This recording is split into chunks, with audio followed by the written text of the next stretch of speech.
नमस्कार, मैं हूं आपके साथ नूर मोहम्मद जुमानी और आप देख रहे हैं केजीए न्यूज़। दोस्तों, देश और दुनिया की कुछ बड़ी और अहम खबर निकल के आ रही है जिसे जानेंगे फटाफट अंदाज में, इसलिए इस वीडियो को अंत तक ज़रूर देखें। आज की पहली और बड़ी खबर है कि पाकिस्तान क्रिकेट बोर्ड के सीईओ वसीम खान ने खुलासा करते हुए कहा है कि इस साल एशिया कप का आयोजन पाकिस्तान में नहीं बल्कि श्रीलंका या यूनाइटेड अरब इमिरेट यानी कि दुबई में पूर्व निर्धारित किए हुए कार्यक्रम के अनुसार ही किया जाएगा। कुछ दिनों पहले ये खबरें सामने आ रही थी कि इंडियन प्रीमियर लीग यानी कि आईपीएल के आयोजन के लिए एशिया कप को रद्द किया जा सकता है, लेकिन वसीम खान ने इन सारी अटकलबाजियों को खारिज करते हुए कहा है कि हमें तय समय पर ही एशिया कप के आयोजन की उम्मीद है, क्योंकि श्रीलंका में कोरोना वायरस के बहुत कम मामले सामने आए हैं। अगर श्रीलंका इस कप का आयोजन नहीं कर सकती है तो फिर यूएई पूरी तरह से तैयार है।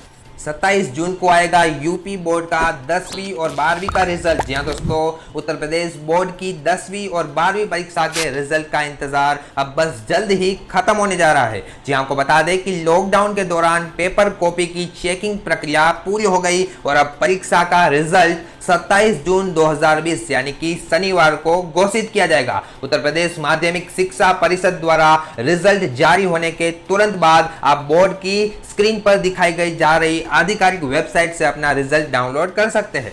पाकिस्तान के इस्लामाबाद में बनेगा भगवान कृष्ण का मंदिर। जी हाँ दोस्तों, पाकिस्तान के इस्लामाबाद में पहला हिंदू मंदिर बनने जा रहा है। जहां को बता रहे कि 10 करोड़ रुपए की लागत से बनने वाले भगवान श्री कृष्ण के मंदिर का निर्माण कार्य भी शुरू हो गया है। पाकिस्तानी न्यूज एजेंसी डॉन के मुताबिक इस्लामाबाद में हिंदू आबादी पिछले 2 दशकों में काफी बढ़ गई है। इस बढ़ती हुई आबादी को ध्यान में रखते हुए पाकिस्तान की मौजूदा इमरान सरकार ने 10 करोड़ रुपए के खर्चे पर 20,000 स्क्वायर फीट की जमीन पर कृष्णा मंदिर बनाने का फैसला किया है।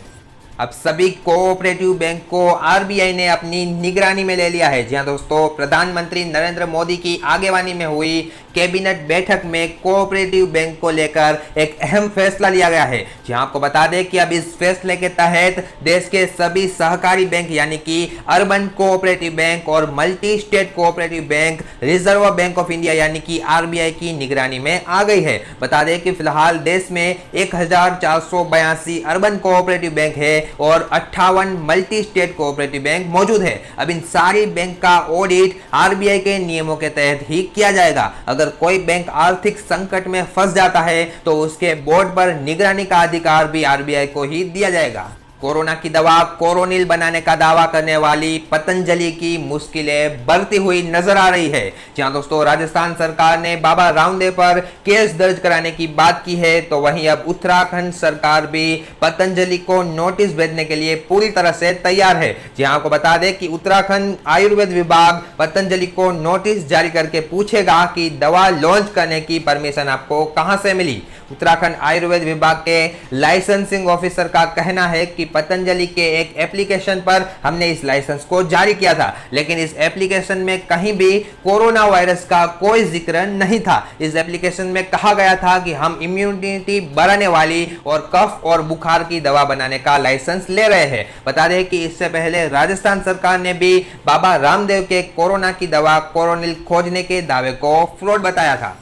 एक दिन पहले कोरोना पॉजिटिव पाए गए पाकिस्तानी क्रिकेटर मोहम्मद हफीज का टेस्ट अब नेगेटिव आया है। जी हाँ दोस्तों, मोहम्मद हफीज ने ट्विटर पर स्पष्ट करते हुए कहा है कि पाकिस्तान क्रिकेट बोर्ड द्वारा की गई रिपोर्ट में कोरोना पॉजिटिव पाए जाने के बाद मैं अपने संतोष के लिए खुद ही अपने परिवार के सदस्यों के साथ कोरोना परीक्षण करवाने के लिए गया था और वहां पर हमारी रिपोर्ट नेगेटिव आई है। बता दें कि सबूत के तौर पर मोहम्मद हफीज ने उनकी मेडिकल रिपोर्ट को भी शेयर किया है।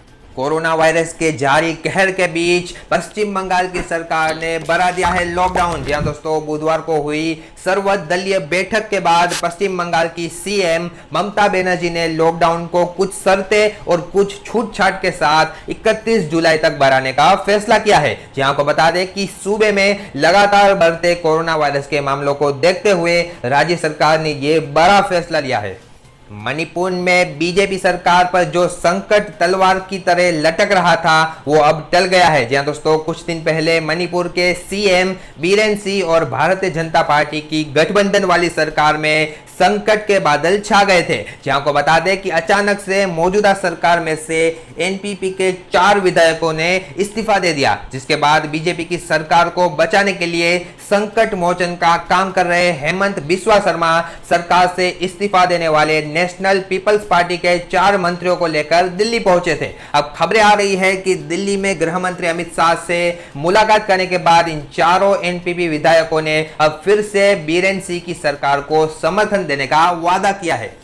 चीनी माल के बहिष्कार के लिए सीएआईटी ने 50 उद्योगपतियों को भेजा है एक पत्र। जी हां दोस्तों, देश में चीन विरोधी माहौल के बीच चीनी माल के बहिष्कार का अभियान जोर पकड़ता हुआ नजर आ रहा है। जी हां, आपको बता दें कि अब खुदरा व्यापारियों के संगठन सीएआईटी यानी कि confederation of all India traders ने नेताओं सेलिब्रिटीज के बाद अब मुकेश अंबानी, रतन टाटा, आदि गोदरेज, अजीम प्रेमजी, कुमार मंगलम बिरला और आनंद महिंद्रा जैसे 50 दिग्गज कारोबारियों को लेटर लिखकर मांग की है कि वे सभी लोग बॉयकॉट चीन प्रोडक्ट्स में अभियान में उनका समर्थन करें। पूरी दुनिया ने देखी भारत की ताकत जब रशिया की विजय दिवस परेड में शामिल हुए रक्षा मंत्री राजनाथ सिंह। जी हां दोस्तों, रक्षा मंत्री राजनाथ सिंह बुधवार को रशिया की राजधानी मॉस्को में आयोजित की गई 75वीं विजय दिवस परेड में भारत की तरफ से शामिल हुए थे। इस परेड में भारत की तरफ से एक टुकड़ी भी शामिल हुई थी और इस पर राजनाथ सिंह ने ट्वीट करते हुए कहा कि ये उनके लिए एक बहुत ही बड़ी खुशी और गौरव का पल है। यहाँ को बता दें कि दूसरे विश्व युद्ध में नाजियों पर रशिया की जीत की याद में ये परेड हर साल आयोजित की जाती है। भारत की पूर्व प्रधानमंत्री इंदिरा गांधी के कहने पर लगाए गए आपातकाल को आज 45 साल पूरे हो गए हैं। आपातकाल के ऐलान की 45वीं बरसी पर केंद्रीय गृह मंत्री अमित शाह ने कांग्रेस पर जमकर निशाना साधा है। जहां दोस्तों, आपातकाल को याद करते हुए गृह मंत्री अमित शाह ने कहा, 45 साल पहले इस ही दिन सत्ता की लालच में एक परिवार ने देश में आपातकाल लागू कर दिया था। रातों रात राष्ट्र को जेल में बदल दिया गया था। प्रेस, अदालतें, मुक्त भाषण सब कुछ खत्म कर दिया गया था और गरीबों और दलितों पर जमकर अत्याचार किए गए थे। आपकी जानकारी के लिए बता दें कि 25 जून 1975 से 21 मार्च 1977 तक यानी कुल 21 महीने के लिए देश में आपातकाल लगाया गया था। आज से खोल दिए गए हैं ब्रिटेन का मशहूर एफिल टावर। जहां दोस्तों, पेरिस के एफिल टावर को लोग आज से दीदार कर सकेंगे। जहां को बता दें कि कोरोना वायरस के संक्रमण को देखते हुए एफिल टावर को बंद किया गया था। दूसरे विश्व युद्ध के बाद ये पहला मौका था जब इतने लंबे दिनों के लिए एफिल टावर को बंद किया गया हो। बता दें कि देश दुनिया के कई लोग 324 मीटर ऊंचे इस टावर को देखने पेरिस पहुंचते हैं। भीड़ जुटने के कारण लोगों में वायरस का संक्रमण ना बढ़ जाए, इसे देखते हुए एहतियात के तौर पर एफिल टावर को बंद करने का फैसला लिया गया था। देश में कोरोना ने एक नया रिकॉर्ड तोड़ दिया है। जी दोस्तों, पिछले 24 घंटे के अंदर देश में कोरोना के 16,922 यानी कि तकरीबन 17,000 नए मामले सामने आए हैं और 418 लोगों ने अपना दम तोड़ दिया है। स्वास्थ्य मंत्रालय की ओर से जारी ताजा अपडेट के मुताबिक देश में कोरोना के कुल मरीजों की संख्या 4,73,105 हो गई है। इसमें से 14,894 लोगों ने अपना दम तोड़ दिया है, जबकि 2,71,000 से ज्यादा लोग ठीक होकर अपने घर जा चुके हैं।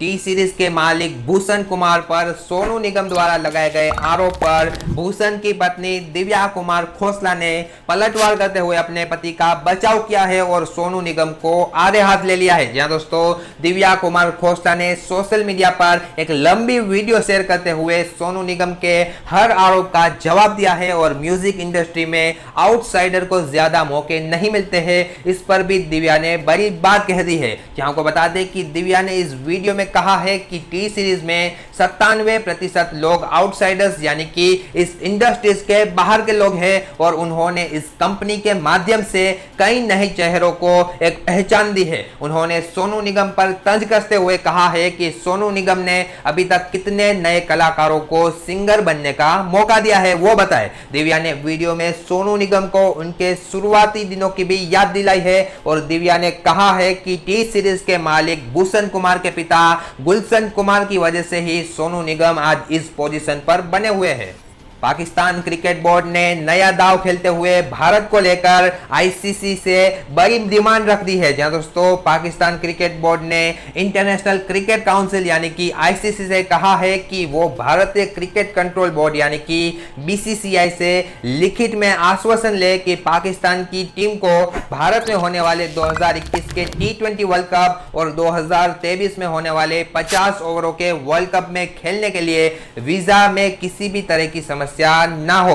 पीसीबी के अधिकारी वसीम खान ने आईसीसी से कहा है कि हमें बीसीसीआई से लिखित आश्वासन दिया जाए कि हमें वीजा हासिल करने में और भारत में खेलने की मंजूरी के संबंध में किसी भी समस्या का सामना नहीं करना होगा। पतंजलि की कोरोनिल दवाई पर राजस्थान सरकार के बाद अब महाराष्ट्र सरकार ने भी बैन लगा दिया है। जहां दोस्तों महाराष्ट्र के गृह मंत्री अनिल देशमुख ने कहा है कि कोरोनिल के क्लिनिकल ट्रायल के बारे में अभी कोई पुख्ता जानकारी नहीं है। ऐसे में महाराष्ट्र में इस दवा की बिक्री पर फिलहाल पाबंदी लगाई जा रही है। अनिल देशमुख ने यह भी कहा कि हम बाबा रामदेव को चेतावनी देते हैं कि हमारी सरकार महाराष्ट्र में नकली दवाओं की बिक्री की अनुमति नहीं देगी। बिहार में होने वाले एमएलसी चुनाव में कांग्रेस ने तारिक अनवर को बनाया है अपना उम्मीदवार। जहां दोस्तों बिहार में अगले महीने होने वाले विधान परिषद के चुनाव से पहले सियासत गर्मा चुकी है। एक दिन पहले राष्ट्रीय जनता दल यानी कि आरजेडी के 5 विधान परिषद सदस्यों ने पार्टी से इस्तीफा देकर जेडीयू का दामन थाम लिया था। अब इस बीच कांग्रेस ने बिहार में एमएलसी चुनाव के लिए तारिक अनवर को अपना उम्मीदवार बना दिया है। जहां को बता दें कि चुनावी गणित के आधार पर अगले महीने होने वाले चुनाव में कांग्रेस द्वारा 1 सीट जीतना तय माना जा रहा है। सऊदी अरब की सरकार ने कुछ दिन पहले साफ कह दिया है कि इस साल बाहर से आने वाले हज यात्रियों की हज यात्रा रद्द रहेगी। जहां दोस्तों सऊदी अरब की सरकार के इस फैसले के तुरंत बाद हज कमेटी ऑफ इंडिया ने भी हज यात्रा को कैंसिल कर दिया है और यात्रियों के पूरे पैसे वापस करने का ऐलान कर दिया है। जहां आपको बता दें कि पिछली बार की तुलना में इस बार हज यात्रा लगभग 25 से 30 हजार प्रति व्यक्ति महंगी हो गई थी। इस लिहाज से अब हज यात्रियों को 2,82,000 के आसपास का खर्च हज कमेटी द्वारा यात्रा कैंसिल होने पर वापस किया जाएगा। सरकार ने आम लोगों को राहत देते हुए आधार कार्ड को पैन कार्ड से लिंक करने की समय सीमा को बढ़ा दिया है। जहां दोस्तों आधार कार्ड को पैन कार्ड से लिंक करने की आखिरी तारीख 30 जून 2020 थी, जिसे अब बढ़ाकर 31 मार्च 2021 तक कर दिया गया है। बता दें कि देश में चल रहे कोरोना संकट के बीच मोदी सरकार ने आयकर दाताओं को भी बड़ी राहत देने का फैसला किया है। सरकार ने वित्त वर्ष 2018-2019 का इनकम टैक्स रिटर्न दाखिल करने की समय सीमा को भी 1 महीना बढ़ाते हुए आखिरी तारीख 31 जुलाई 2020 कर दी है।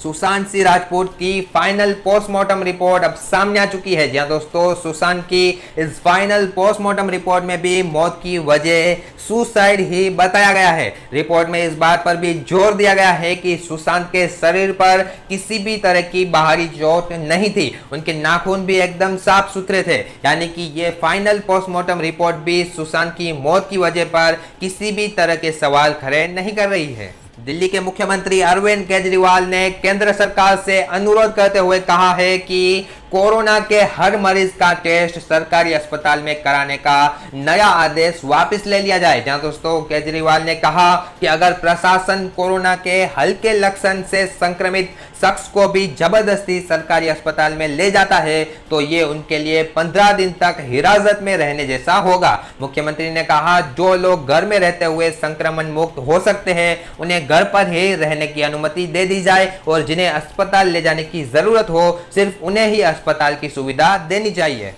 ये वीडियो यहीं तक था। अगर इस वीडियो के बारे में आपका कोई सुझाव हो तो हमें कमेंट करके जरूर बताइएगा। साथ ही वीडियो पसंद आया हो तो इस वीडियो को लाइक कर दे और चैनल पर नए आए हो तो प्लीज चैनल को सब्सक्राइब जरूर करें और पास में मौजूद बेल आइकन को भी प्रेस करें ताकि जब भी हम कोई नया वीडियो अपलोड करें तो इसका सीधा नोटिफिकेशन सबसे पहले आप तक पहुंच सके।